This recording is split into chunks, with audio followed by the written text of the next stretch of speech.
va passer à autre chose. Nous allons maintenant à présent prendre le docteur Ekofo qui va nous parler en fait des maladies parodontales et les femmes enceintes. Vous savez, les femmes enceintes, quand elles souffrent des maladies parodontales qui passent par la bouche, c'est vraiment une catastrophe. Nous avons, Dieu merci, notre docteur. J'aimerais que vous puissiez la saluer avant moi. Docteur, bonjour. Bonjour, Dieu merci. Très content de vous revoir surtout. Vraiment. Depuis le début de l'année, on s'est vu qu'aujourd'hui. Meilleurs vœux. Meilleurs vœux à vous aussi. Merci. Et j'espère que la fois dernière, l'émission que nous avions faite avec elle, nous avions reçu beaucoup de réactions. Il y a eu des téléspectateurs et téléspectatrices. Voilà. Sur la technique, notamment des brossages, et on a été vraiment édifiés. Il y a eu beaucoup de choses que nous avions apprises, et aujourd'hui, on va parler notamment de la maladie parodontale. Oh, je signale qu'il y a plusieurs techniques, il n'y a pas qu'une seule technique, il y a plusieurs. Vraiment. Elle en a parlé, elle nous a donné quelques-uns, mais seulement, elle va encore nous donner la prochaine fois parce que les docteurs en savent plus que nous. Voilà, bonjour. Bonjour, Madame Fanny. Vous allez bien, j'espère. Oui, bien, merci. Les maladies parodontales, les femmes enceintes. J'aimerais d'abord que vous puissiez expliciter un tout petit peu sur le concept parodontal. Ok. Quelles sont les maladies parodontales? Les maladies parodontales sont des infections qui sont causées par des micro-organismes. Comme l'autre fois, j'avais montré, malheureusement, je n'ai pas amené ma maquette. Okay. Ces micro-organismes sont dans la cavité buccale de tout le monde. Ils vivent de manière habituelle.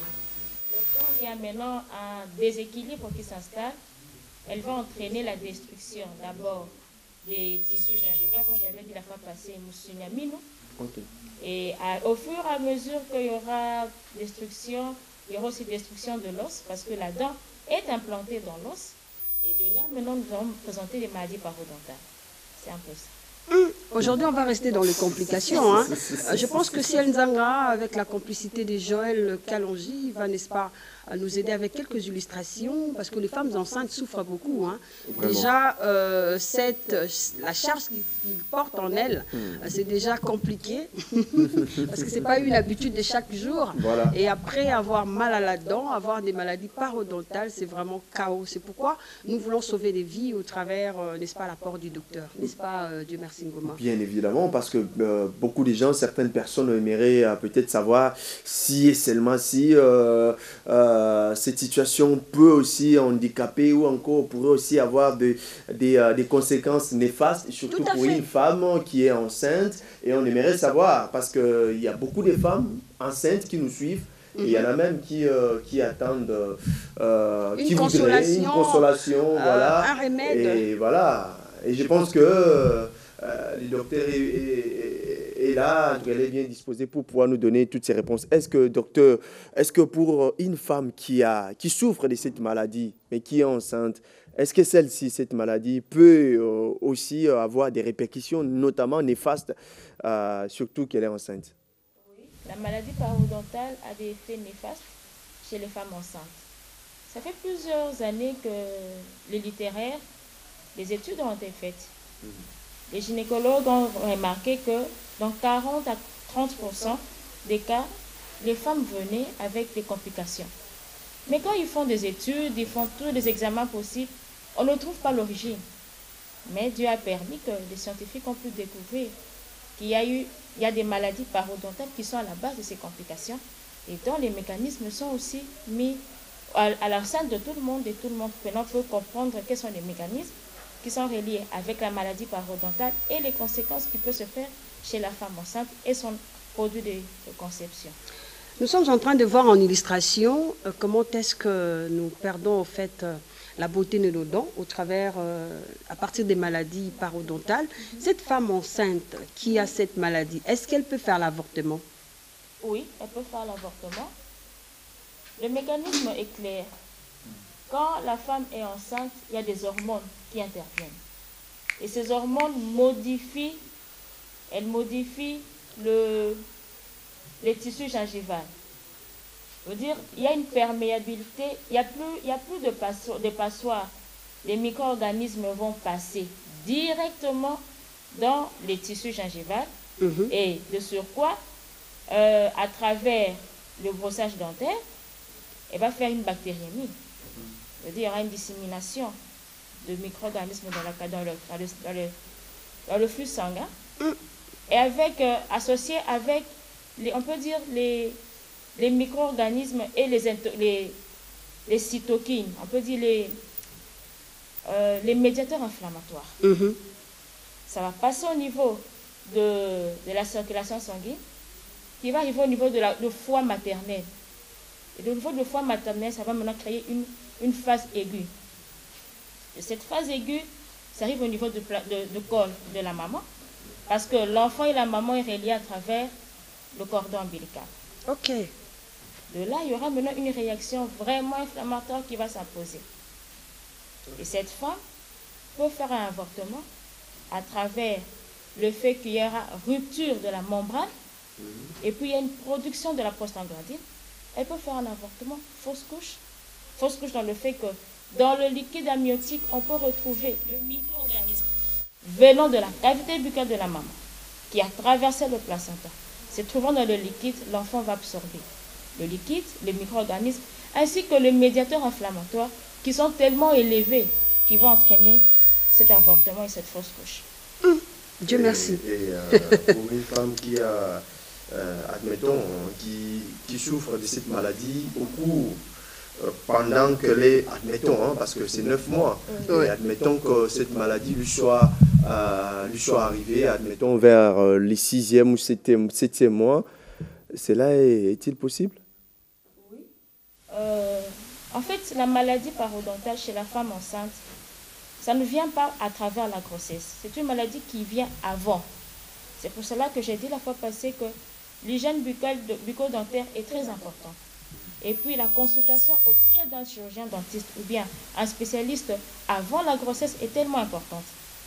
Car à travers les hormones, comme j'ai montré les mécanismes, il va encore aggraver cette pathologie et qui va maintenant diffuser à travers les flux sanguins pour attaquer les fœtus.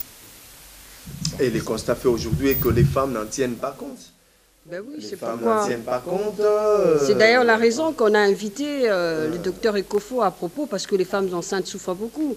Il n'y a pas que des infections, il n'y a pas que, je ne sais pas moi, des fractures, mais il y a aussi ça, parce que la bouche, elle cache bon nombre de maladies. Alors, docteur, nous aimerions savoir, une femme qui, elle manifeste l'inconscience de pouvoir être malade, la maladie buccale, qui est donc le parodontal, qu'est-ce qu'elle peut faire au moment où elle sent mal, elle se dit non, je vais accoucher par exemple dans un mois. Okay. Mais elle fait comme si rien n'était, elle prend par exemple nos pratiques traditionnelles pour justement essayer un peu de calmer. Quelles sont les conséquences avant ou pendant son accouchement? Merci Madame Fanny, c'est une très belle question. Merci. On doit se dire que la femme, surtout congolaise, a une phobie des dentistes. Quand elle est enceinte, elle se dit, si je vais là-bas, on va tuer mon enfant. C'est déjà ça.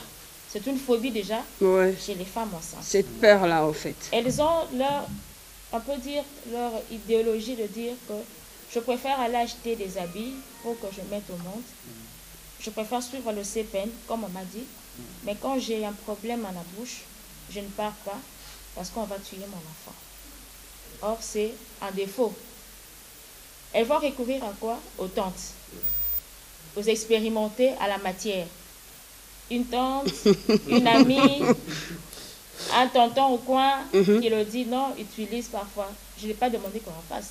Le mélange des urines, les mélanges de safou, les mélanges, beaucoup de mélanges inutiles et qui ne sont pas dosés. Quand ce n'est pas dosé, on ne sait pas qu'est-ce que ça va faire dans l'organisme. Tout à fait. Et qu'est-ce que ça va entraîner au niveau du fœtus. Et à la longue, on peut dire que non, la femme a perdu l'enfant. Mais si vous allez suivre l'histoire, non, j'avais un problème, j'ai recouru à tel médicament, j'ai recouru à tel produit indigène qui entraînait toutes ces pathologies. Les maladies parodontales existent, chères femmes, pas seulement les femmes. La prochaine fois, on va parler des hommes. Mais cette fois-ci, on essaie un peu de cibler la femme enceinte parce que c'est celle qui met au monde. Vous savez, on a perdu plusieurs femmes à Matadi Kibala. Et voilà, il y avait aussi une femme qui était enceinte, qui est morte parmi ces femmes-là. Et voilà pourquoi ça nous a inspiré de pouvoir inviter le docteur. Docteur, on ne peut pas vous laisser comme ça, il y a plusieurs complications. Est-ce que vous pouvez déjà énumérer pour celles qui peut-être viennent nous prendre en cours et pourquoi pas aussi l'aider à savoir qu'elle a ses problèmes, elle doit se faire soigner. Ok. On a déjà énuméré 2. Ouais. La fausse couche et l'avortement. Ok.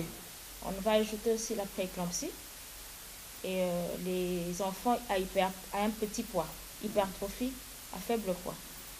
On peut aussi ajouter les accouchements prématurés, les complications qui sont liées aux maladies parodontales. Ok. C'est ça. Les symptômes? Les symptômes, ça provient toujours de la cavité buccale. Comme je l'ai montré, il y a des mécanismes qui se font. Il y a des mécanismes indirects et directs. Le mécanisme direct nous emmène directement à une prééclampsie et à un enfant ou bien un enfant à faible poids. Mais les mécanismes indirects, nous avons des avortements, des fausses couches, nous avons aussi une naissance prématurée. Et parlons maintenant de personnes en fait qui font l'extraction de la dent. Oui. Il voit qu'il a des tartres, il a cette parodontologie en lui, il dit non, je dois faire l'extraction. Mais elle est enceinte. Et une femme qui est enceinte, elle extrait sa dent. Quelles sont les conséquences? Il n'y a pas de conséquences. Ce n'est pas aussi contre-indiqué de faire une extraction dentaire chez une femme enceinte. Non. Ok. Il n'y en a pas. C'est vrai que selon les trimestres, on connaît que le premier trimestre, c'est un trimestre sensible. Le deuxième, c'est stable. Et le troisième, c'est aussi sensible. Mais tout cela, on doit le faire en collaboration avec son gynécologue. Et une femme qui va faire cette extraction, qui va subir une extraction avec le tartre, il faut d'abord assainir les milieux pour éviter qu'on ait les complications à la longue. Okay. Parce que dans le tartre, il y a des micro-organismes qui peuvent diffuser, parce que quand on fait l'extraction, c'est le sang qui gîte. Ça peut amener ces micro-organismes pour entraîner ce que je viens de décrire. Ah d'accord. Et là, il faut être très prudent. Collaboration, gynécologue et les médecins dentistes, tout passera très bien. Et par rapport aux nerfs, parce que cette femme également qui ont le problème parodontal, elles sont enceintes. Est-ce que si elles partent par exemple faire des pratiques traditionnelles, que vous savez vous et moi, prendre par exemple le sel ou alors prendre une plante comme ça, on vous a conseillé, on vous donne des liquides pour prendre, est-ce que ça va infecter ou alors ça va toucher aux nerfs? Bon, la carie dentaire a plusieurs phases. Il y a la première phase, l'émail, la dentine, la pulpe. Et c'est là où les gens en pleurent. Quand les gens pleurent, ça veut dire, ça atteint, on appelle ça le cœur de la dent. Là où il y a les nerfs, il y a les vaisseaux, et là, la personne se plaint. Ok. Mais pourquoi recourir aux plantes indigènes tant qu'il y a des médecins? Si tu veux avoir un bon accouchement, je conseillerais à toutes les femmes enceintes, en cas de problème pareil, de voir un dentiste. Parce que ces médicaments, on ne sait pas se doser à quelle teneur, elle est faite de quoi. Certes, c'est la psychologie aussi des personnes. On peut prendre le médicament, on s'est dit que le mélange peut calmer. Quand on va calmer, après avoir calmé, quelques mois plus tard, ça peut récidiver. Mais lorsque ça récidive, ça va récidiver très vite. Vous allez voir à la longue, la personne a une joue gonflée. Ok. Présence d'une cellulite, présence d'un phlegmon. Et tout cela, ça mène encore un tableau difficile pour nous les médecins. Parce qu'il faut maintenant préserver le produit de conception et préserver la maman. Là, il faut vraiment des soins très particuliers et prendre en charge la maman convenablement. Voilà, on va rapidement aller vers la prise en charge. Rapidement, on va survoler parce que la prochaine fois, on va en parler par rapport à cette prise en charge, que les femmes ne puissent pas s'effrayer ou alors avoir de la phobie, comme vous l'avez souligné tout à l'heure. Ils doivent consulter les spécialistes en domaine pour ne pas perdre des vies comme on l'a subi hier. Bon, la prise en charge, elle est d'abord pluridisciplinaire. Pluridisciplinaire, il y a la collaboration des femmes sages, la collaboration des gynécologues et des médecins dentistes. Nous, dans notre concept, dans notre pays, nous recevons les malades, les femmes enceintes, seulement quand elle a mal. Or, ailleurs, c'est inscrit dans le CPN, la consultation prénatale, pour prévenir toutes les complications. Ok. Et c'est notre désir aussi qu'on puisse intégrer ça dans le CPN, afin que la prise en charge soit Total. précoce et totale, en vue de préserver le produit de conception. Plus tôt on reçoit la patiente, on reçoit notre femme enceinte, on la préserve de toutes les complications. Plus tard, nous allons l'aider et avec le gynécologue, on peut avoir des conséquences néfastes. Et chaque cas a une prise en charge particulière. Ce n'est pas que tout le monde a un même tableau. Et pour prévenir, parce qu'on est dans notre pays, éviter que on peut donner telle technique, tout le monde va prendre, utiliser ça à chaque moment. Il va dire que non, on a suivi ça à la mission de Madame Fanny et on nous a dit ça. C'est devenu comme une Bible. Pour éviter, c'est mieux de venir consulter un dentiste, Tout à fait. un médecin dentiste, un chirurgien dentiste ou bien un spécialiste afin d'avoir une conduite à tenir exacte par rapport aux problèmes que la patiente va présenter. Nous terminons avec vous. Merci beaucoup, docteur Ekofo, d'être venu dans notre émission, la RTNC de chez vous. Voilà. Je pense que c'était un plaisir avec trouver une dame.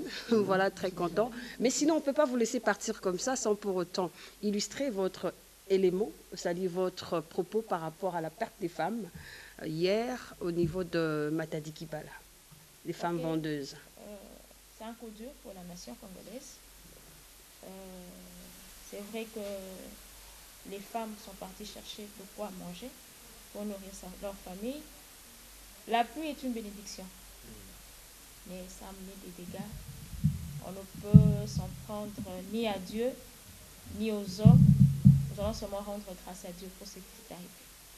Et que Dieu seul console les familles et aide aussi la République à trouver des solutions rapides et adéquates pour ces femmes qui vendent, pour nourrir leur foyer. Voilà, Samy, je crois que vous avez trouvé quelques vertus que le docteur a. Elle n'est pas seulement docteur, mais elle a aussi des vertus de femme. Je pense qu'elle m'a beaucoup poignardé dans sa façon de faire. C'est bien.